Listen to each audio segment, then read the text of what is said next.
Assalamualaikum warahmatullahi wabarakatuh.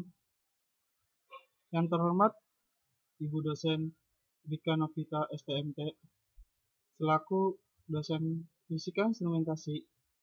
Pada kesempatan hari ini, saya akan mempresentasikan perpindahan kalor dengan sensor termokopol. Perkenalkan, nama saya Gali Tejo Laksono dari IKI 2 dengan NIM 19034310005.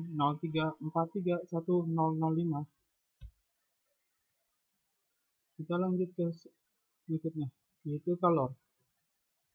Panas atau kalor merupakan suatu energi yang berpindah yang diakibatkan perbedaan suhu. Satuan internasional adalah Joule. Panas bergerak dari bersuhu tinggi menuju bersuhu yang rendah. Perpindahan kalor terdapat tiga, yaitu secara konduksi, konveksi, dan radiasi. Konduksi adalah perpindahan panas melalui zat padat tanpa perpindahan partikel-partikelnya.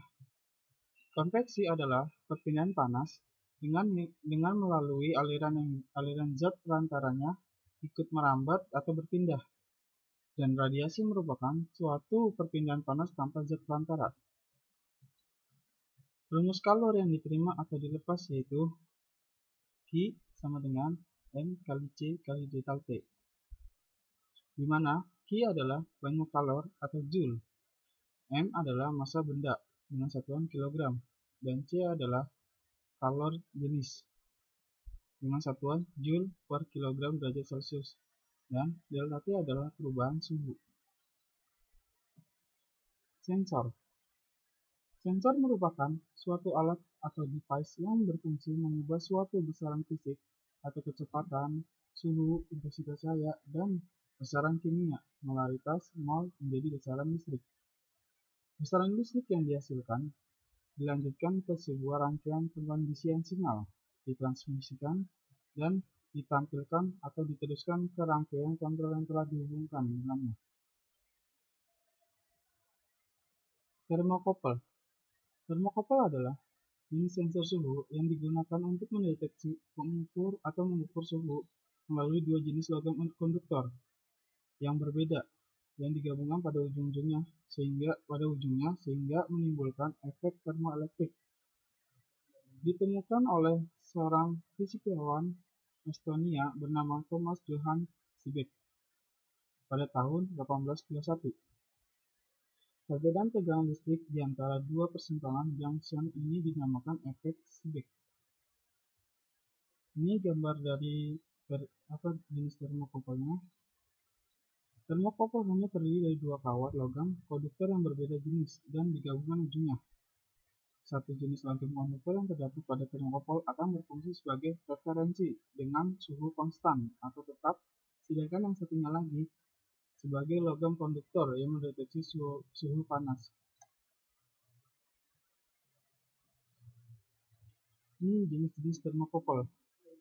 Ada beberapa jenis termokopel, di antaranya termokopel jenis tipe B, E, C, K, N, R, S, T.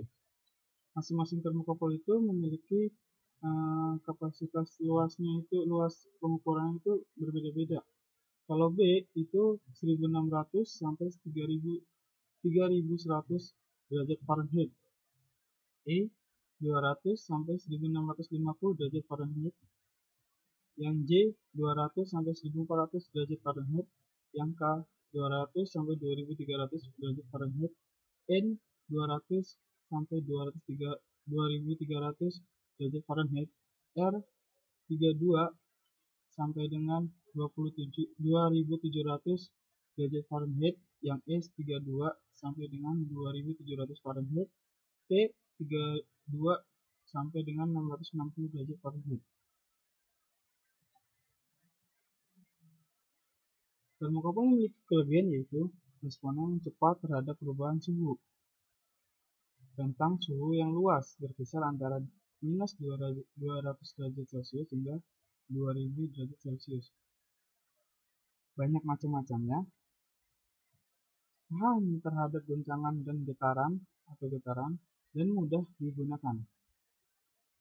Kelemahannya tidak linear, tegangan rendah, memerlukan referensi, kurang sensitif, dan kurang stabil. Ini terdapat adalah skema alat.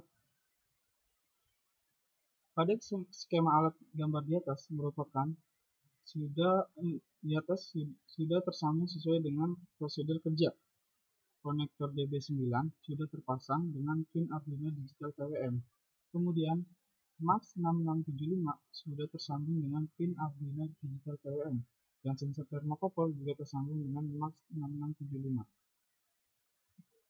Hasilnya adalah yang pertama, hasil pengujian dengan menggunakan bahan uji berupa adonan roti dengan pemanggangan tanpa memindahkan talang dan menjadikan talang pertama sebagai tolak ukur waktu pemanggangan.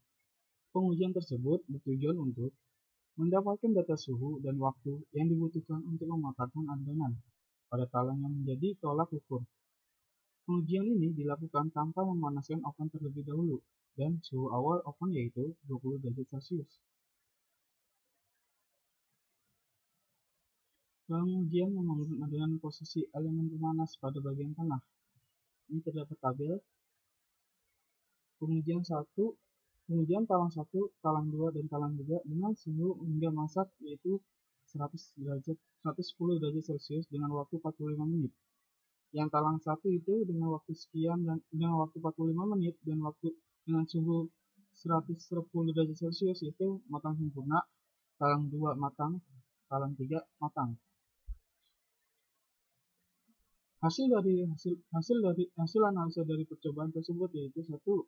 Panas yang dihasilkan belum maksimal. Talang 1 matang dengan sempurna. Talang 2 dan 3 belum mendapatkan panas yang sesuai dengan adonan pada talang kedua dan ketiga. Tidak matang secara sempurna. Yang ketiga, bagian atas oven yang terpapar panas dan bagian bawah oven tidak terpapar panas.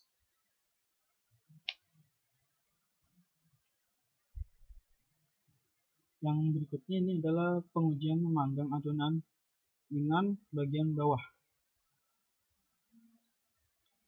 Dengan suhu dan waktu yang sama, hasilnya pun yang pertama, talang pertama yaitu matang sempurna, talang kedua matang, talang ketiga matang. Hasil analisa dari percobaan tersebut, 1. Panas dapat terbagi secara merata di setiap talang, akibat panas yang terbuang melalui celah pintu oven yang terbuka. Yang kedua, perbedaan waktu masak setiap talang memiliki selisih waktu yang tidak terlalu lama.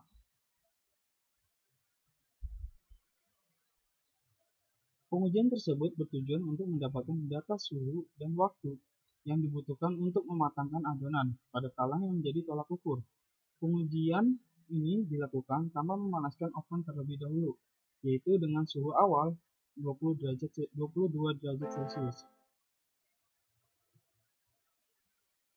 Kita dapat menyimpulkan yaitu 1. Berdasarkan hasil pengujian oven kue dengan memanaskan elemen pemanas listrik diperoleh suhu pada talang 112 derajat Celcius dan talang kedua 110 derajat Celcius dan talang ketiga 105 derajat Celcius. Yang kedua, hasil pengujian dengan menggunakan gas diperoleh suhu pada talang 1 yaitu 125 derajat Celcius, talang kedua 115 derajat Celcius, talang ketiga 120 derajat Celcius. Yang ketiga, pada oven kue ditambahkan termostat sebagai pembaca suhu pada oven, termokouple sebagai sensor suhu, timer sebagai pengatur waktu pemanggangan pada oven, serta solid state relay sebagai saklar otomatis. Terima kasih. Sampai jumpa. Bye. Assalamualaikum warahmatullahi wabarakatuh.